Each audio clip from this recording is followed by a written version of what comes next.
Hey, you guys. So here we are. It's a cloudy, rainy day, but that never stops me from shining. I'm just kidding. Okay. So today I want to talk about gaining your own trust and confidence. And excuse me while I try to get comfortable here. Gaining your own trust and confidence.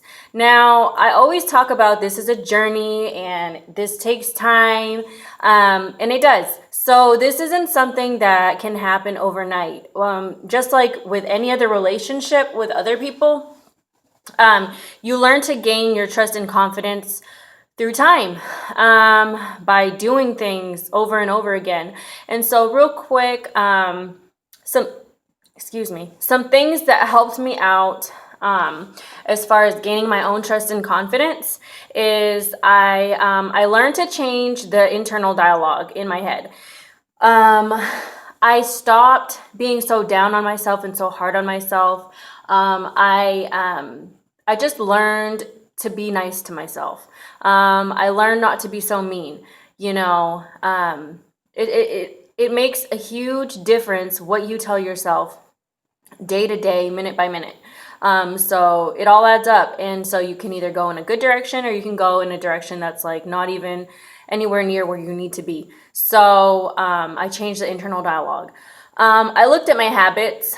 I realized that I had habits that I wanted to change. So I did change those habits, even if it wasn't overnight. It took time. So are there habits that you need to change? And more than likely, you're going to say yes. So look at that. And then what else? What was the other thing that I said? I forgot real quick. And then you look at your values and your beliefs. What are your values and your beliefs as a person? And are your actions lining up with your values and beliefs? And if they're not, which they're probably not, because, when you have that feeling of something doesn't feel right, then, something probably needs to change. So look at your values and beliefs. And like I said, like your relationship with yourself is just like any relationship with anybody else. It takes time. And so I gained my own trust and confidence by showing up for myself. I read that somewhere. And when I read it, I was like, that's exactly true. It's right. And it makes sense.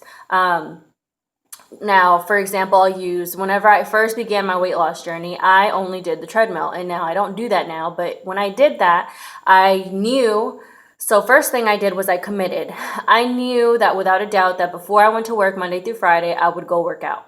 And so I did this Monday through Friday and I didn't skip days. Rainy days like today, I'm able to say I'm still going to go get my workout done after I do this because I never use it as an excuse. So I make no excuses. And so I committed to it. And so when I repeated that over time, over and over and over and over again, I became disciplined in it. So I read that somewhere else too. At the heart of discipline is repetition. When you repeat something over and over and over again, you're going to become disciplined at it. And then, so just like anybody else, I gained my own self and confidence, my own trust and confidence, by just showing up for myself. I showed up for myself. Just like you expect other people to show up for you when you need them, you need you and you need to show up for yourself. So when you become confident in yourself, is when you learn to trust yourself. And I feel like if you can just think about what you would do or what you would expect somebody to do for you, then you need to start doing that for yourself, because that's one of the most important relationships that you'll ever build, is your relationship with yourself, because that sets the standard for everything else. So learn how to trust yourself by showing up for yourself. So that's my message for the day. And I hope you guys are enjoying your day, and I will talk to you guys later.